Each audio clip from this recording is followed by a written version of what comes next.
গাজীপুরের শ্রীপুরে মাদক ব্যবসায়ীদের বিরুদ্ধে মানববন্ধন ও বিক্ষোভ করেছে এলাকাবাসী। বুধবার দুপুরে শ্রীপুর পৌরসভার পশ্চিম ভাংনাহাটি, মোল্লাপাড়া এলাকার স্থানীয় সরকারি প্রাথমিক বিদ্যালয় সংলগ্ন স্থানে এ মানববন্ধন করে। অভিযুক্ত মাদক ব্যবসায়ী একই এলাকার মৃত আবুল কালামের ছেলে ওয়াদুদ মোল্লা, শাখাওয়াত, তাদের সহযোগী আশরাফুল, ইলিয়াস, সাইয়ুম মোল্লা, রহমান, সোহাগ দীর্ঘদিন যাবত এলাকায় মাদক সরবরাহ ও বিক্রয় করে আসছে। মানববন্ধনে এলাকাবাসী দুই সহোদর ওয়াদুদ মোল্লা এবং শাখাওয়াত সহ তাদের সহযোগীদের বিচার দাবি করেন। তারা দীর্ঘদিন যাবত এলাকায় মাদক ব্যবসা, চাঁদাবাজিসহ বিভিন্ন অপকর্ম করে আসছে। তাদের বিরুদ্ধে কেউ মুখ খুললে শারীরিক নির্যাতনসহ এলাকা ছাড়া করার হুমকি দেয়। তাদের অব্যাহত মাদক সরবরাহ ও মাদক বেচাকেনায় এলাকার উঠতি যুব সমাজ দিন দিন মাদকে আসক্ত হচ্ছে। এতে করে এলাকায় চুরি, ছিনতাইসহ বিভিন্ন ধরনের অপরাধ কর্মকাণ্ড বৃদ্ধি পাচ্ছে। এলাকাবাসী মাদক ব্যবসায়ীদের বিরুদ্ধে আইনগত ব্যবস্থা নেওয়ার জন্য স্থানীয় প্রশাসনের কাছে জোর দাবি করেন। মানববন্ধন শেষে এলাকাবাসী একটি বিক্ষোভ মিছিল সিআরসি বৈরাগীরচালা সড়ক প্রদক্ষিণ করে।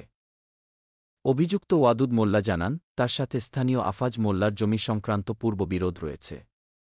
স্থানীয় বাটন কারখানায় আমি ব্যবসা করি।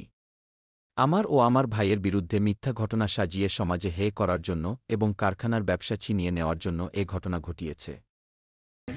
আমি বিএমপি করি এ কারণে আমার মনে করেন 20টা গরু নিছে 20টা গরু নিয়ে আমারে আক্রমণ করছে। যদি আমি কোনো মামলা মোকদ্দম করি তাহলে আমারে মনে করেন হুমকি দিছে, কয়েকবার মাইরা ফেলাইব। এরপরে মারছে একবার, এলাকাবাসী জানে সবাই, মনে করেন মাইরা এরপরে আমারে কইতাছে গিয়া আরেকবার আমারে হুমকি দিছে যে এই তোরে যদি তুই যদি মনে কর বেশি কিছু লড়াছড়া করস তাহলে তোরে মাইরা লাইব, এরম ধরনের হুমকি কয়েকবার দিচ্ছে, বুঝছেন।